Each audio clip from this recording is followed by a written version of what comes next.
조휴는 오군 태수를 역임했던 아버지를 일찍 잃자 장례를 치룬 뒤 오군에 살다가 조조가 거병하자 조조를 만났어요. 조조는 조휴를 보고 이 아이는 우리 집안의 천리마다 라며 극찬했고 자신의 아들과 같이 대하며 조비와 함께 자라게 했어요. 조휴는 조순을 이어 호표기를 이끌며 조조의 정벌마다 참여하며 주군을 지키는 일을 맡았어요. 그러다 한중공방전이 벌어지자 하변에 주둔한 오란을 공격하는 조홍의 군대의 기도위로 종군해요. 이때 장비와 마초가 오란을 지원해 조홍군의 배후를 끊으려 했는데 조휴가 이 의도를 의심하며 말해요. 적이 실제로 길을 끊고자 하면 응당복병으로 몰래 행군해야 하는데 지금은 오히려 먼저 성세를 과장하니 이는 실제로는 그들이 이를 실행할 수 없다는 것입니다. 마땅히 적군이 아직 집결하지 못했을 때 급히 오란을 공격해야 할 것이고 오란이 격파되면 장비는 달아날 것입니다. 그리고는 조휴가 서둘러 오란을 격파하자 정말로 장비와 마초는 물러나요. 조비와 친분도 있겠다. 조비가 총애한 반개 황족이겠다. 조비가 황제에 오른 후 조휴의 승진은 당연한 일이었어요. 역시나 조휴는 곧바로 연군장군에 임명되고 동양정우에 봉해지며 하후돈이 죽자 진남장군이 되었어요. 이런 총애에 보답하듯 손권이 보내 영량에 주둔하던 장수를 격파하고 강을 건너가서 적의 군용 수천 개를 불태우는 승리를 거둬 정동장군이자 양주자사로 승진하며 사실상 대오전선에서 가장 중요한 역할을 맡게 돼요. 일흥대전 이후 위나라에서 완전히 독립하려는 손권과 오나라를 확실히 굴복시키려는 조비가 충돌해 조비는 대규모 군사를 일으켜 조휴는 장려, 장패와 함께 동구로 나아가 오나라를 공격하게 하고 조이는 유수구, 장압과 서왕은 남군을 공격했어요. 조휴가 이끌고 가던 군대는 손권이 보낸 여범, 서성, 전종과 맞서 싸우게 되었는데 손권군이 나름 잘 싸우던 상황에서 폭풍우가 몰아쳐 오나라의 군대 대부분이 익사했고 조휴가 이들을 공격해 격파했어요. 조휴는 장패에게 서릉을 공격하게 해 적군 수천을 죽이거나 사로잡았지만 피해를 수습한 서성의 군대를 이기지 못했어요. 하지만 오나라의 군대는 이미 많은 피해를 받기에 원군으로 와 강을 건너기 전이라서 폭풍우의 피해를 보지 않은 하제의 군대에게 사실상 오나라의 운명을 맡겨야 하는 상황이었어요. 그러나 조휴는 화려하고 사치스럽게 꾸민 하제의 군대를 보고 싸우기도 전에 도망쳐버리고 말아요.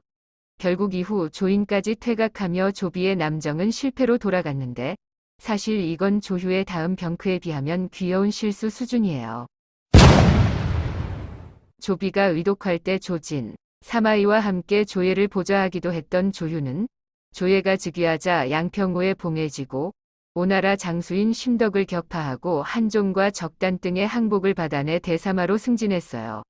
이후 조예는 두 길로 오나라를 공격하는데 조휴는 군사 10만 명을 이끌고 심양으로 향했어요.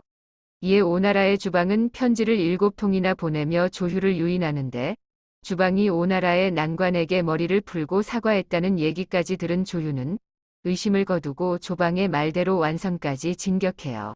장제는 주연이 배우를 칠거라며 조휴를 말렸고 만총 역시 지리가 좋지 않다 말했으나 조휴는 듣지 않았어요. 조휴가 깊숙이 환영까지 들어가자 손예는 더 이상 들어가면 안 된다며 말렸으나 조휴는 이마저도 듣지 않고 진격해요.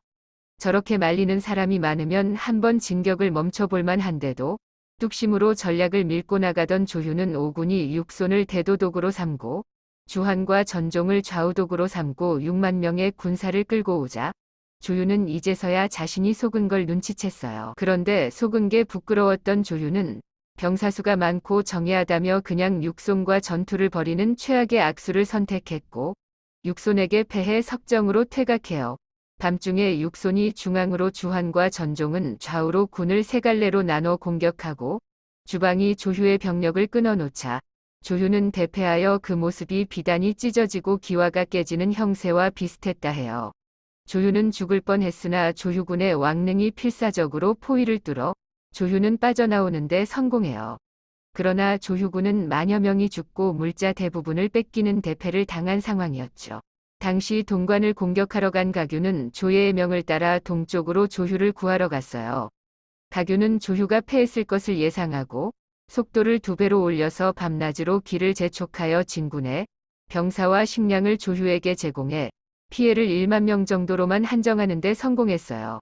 이전에 가규에게 부절을 주려고 했을 때 조휴에 의해 그 일이 무산됐을 정도로 서로 사이가 안 좋았으나 가규는 조휴를 구한 것인데 조휴는 오히려 왜 이렇게 늦게 왔냐며 버리고 온 무기를 주워오게 하는 찌질한 행보를 보여요.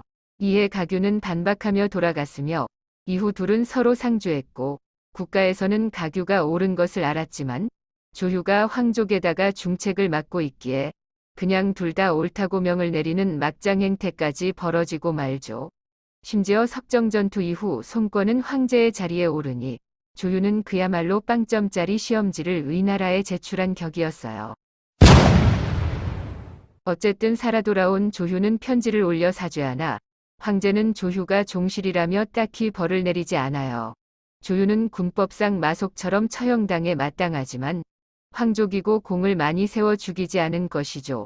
심지어 조예는 나름 조휴를 아꼈던 모양이라 패한 조휴에게 오히려 선물까지 줬는데 이게 오히려 조휴의 자존심을 건드렸는지 조휴는 부끄러워 등에 종기가 나 죽었으며 조휴의 퇴각을 도운 만총이 그의 뒤를 이었어요.